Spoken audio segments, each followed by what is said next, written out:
So guys, welcome back to another video. In this one today, we're going to be trying out the base icon Fernando Hierro, who is in the recent batch of icon swaps. And to get him, you actually only need 6 icon swap tokens, so he is one of the cheaper options from the latest promo. And because he's one of the quote-unquote cheaper options, he is quite popular. And a lot of people are considering him as one of their rewards from the promo. So in this video today, we're going to try this card out to see how it does. And on paper, it looks like a pretty solid card. So looking forward to giving it a go. But anyway, the reason I'm doing this review is because a bunch of you asked me to in the comments of the previous icon videos. So in the comment section of this video, let me know what other icon player reviews you want to see me do. Also in the comments, let me know your thoughts on this card and the price of it as well.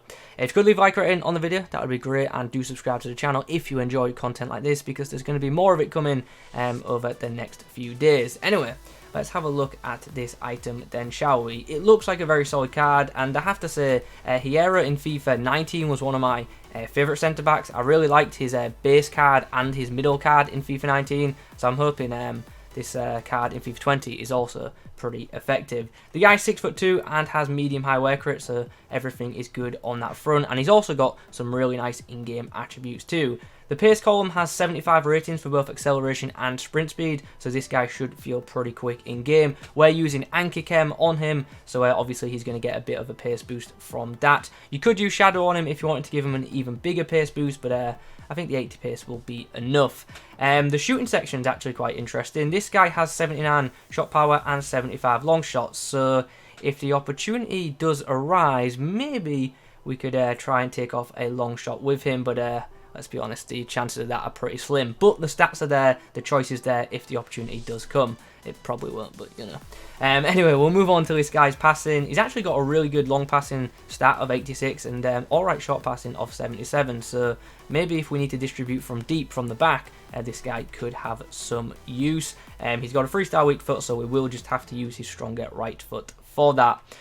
Over in the dribbling department, we can see this item has a 78 composure rating, 75 ball control, 84 reactions, and 80 balance, and also 70 agility. Now, 70 agility in the grand scheme of things for outfield players doesn't seem that amazing, but for centre-back, 70 agility is actually pretty decent, so that's definitely something that could help with this guy, especially when turning with possession, when attempting to maybe clear the ball or find some space to clear the ball.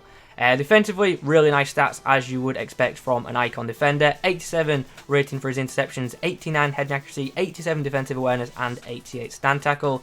His slide tackling rating of 79 though isn't all that great, but we've got Anchor Chem on him like I've already said, and that's obviously going to help boost his slide tackle rating by a significant amount. Finally, how is this guy physically? Well, he has a pretty insane jumping rating of 92, and combine that with the fact that he's 6'2", he should win plenty of aerial duels. The stamina of 78 is okay for a defender, and the strength of 85 is very good. His aggression rating isn't like particularly that high, but with the chem style that we've applied to him, it actually is going to end up being at 88, so he should have pretty good aggression in game. Anyway, on paper the card looks very solid, and I'm looking forward to giving it a go, so let's get into some matches and see how we do with Hierro in our back line. So for the debut of the two icons, we faced this pretty interesting side, to be honest, especially the attacking line and midfield. Here's a chance for Hierro to show off his long passing. We're going to go long. Can Theo Walcott get on the end of this pass? Not quite. Chance for my opponent to come forward, but we jockey well with Hierro and get ready for the interception there. So at half-time, the score is 2 goals apiece, and in the first half, Hierro actually hasn't had too much to do, to be honest. Most of my opponent's attacks have been down the other side, and Longley has been the busier of the two centre-backs. Could whip it in from here. Uh-oh, Memphis inside the box. Hierro dispossesses him and then gives the ball to Longley. Not the best clearance from me, but at least we've got the ball out. Well, the full time whistle's just blown, and we're heading to extra time. And in extra time, my opponent has rage quit. Pretty much, I scored 2 goals in the first 5 minutes, and we got the job done. How was Hierro on debut? I want to say decent, but in all honesty, he didn't have too much to do. Like I said at half-time, most of my opponent's attacks were down the other side, so Hierro wasn't super busy, but for most part, he seemed pretty solid. Hopefully he gets tested more in the next few games. The next team we face is a full Premier League side, which has a couple of special items in it, but overall it's not the most amazing squad, but definitely some players to watch out for. Oh, shit, oh, Hierro's in a good position there.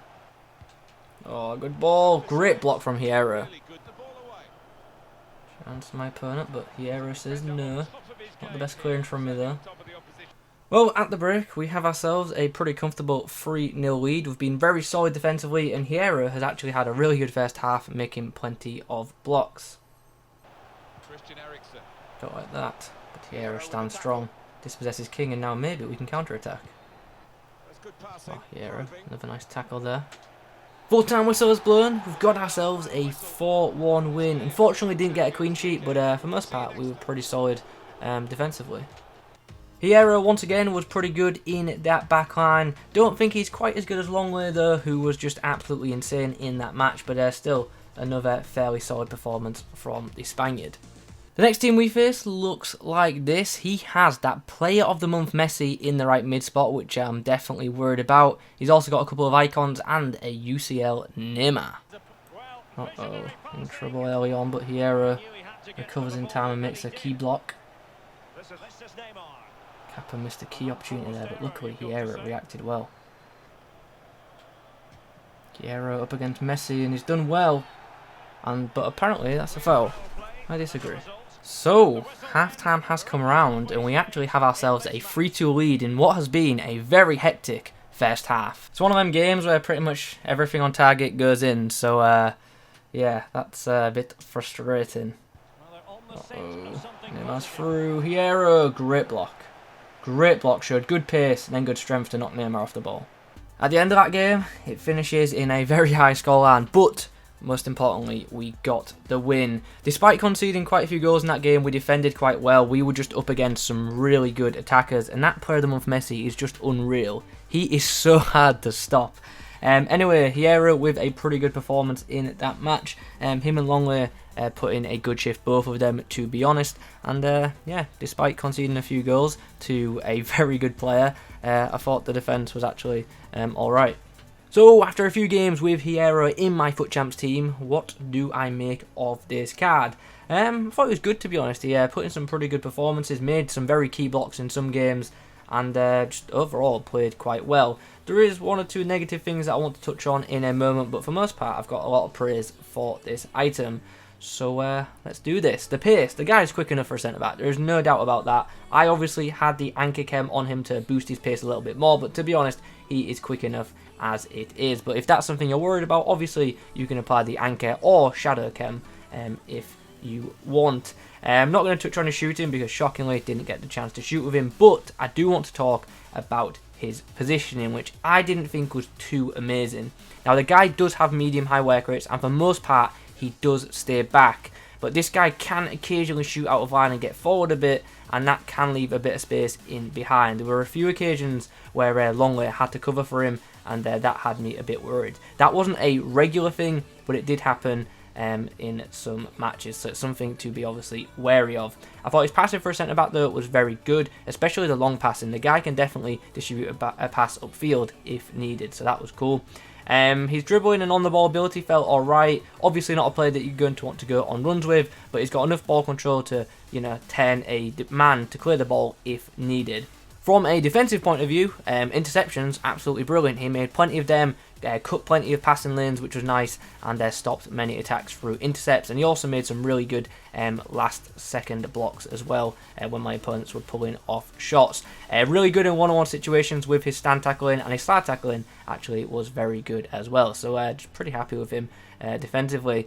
Physically too, also not too many complaints. Very strong, can easily push players off the ball, which is great, and fights for the ball quite a bit, which is nice. Aerially, thought the guy was absolutely solid, wins plenty of aerial duels, jumps very high, And yeah, he's definitely a player to aim for. I actually got him on the end of plenty of corners, but unfortunately none of the headers hit the back of the net. But he was winning plenty of aerial duels, like I say, and that obviously was pleasing. Overall then, what's the verdict on this card? It's a very good centre-back item, to be honest. Definitely enjoyed using it, and 6 icon swap tokens for this card really is a good value in theory. However, I wouldn't advise picking up this card in your icon swaps if you've already got a pretty good back line, because in my opinion, as good as this Hierro card is, it's not as good as the more meta centre-backs, like your popular ones, like your Varanes, your Longleys, your Lucas Hernandez's, Van Dijk, etc, etc. Those kind of players, this Hierro is nowhere near as good as. He's still very good, but he's just not on that upper level that all them meta CBs are. But still, if you need an icon to put your team together in the back line, this card is a pretty good option, and obviously he doesn't cost too much either, which is nice. Anyway guys, those are my thoughts on the 86 rated base icon Fernando Hierro. I hope you've enjoyed this video. If you have, please do leave a like rating on it. If you've got any questions about this card, pop them in that comment section down below. Thanks for watching, and as always, I will catch you in the next one.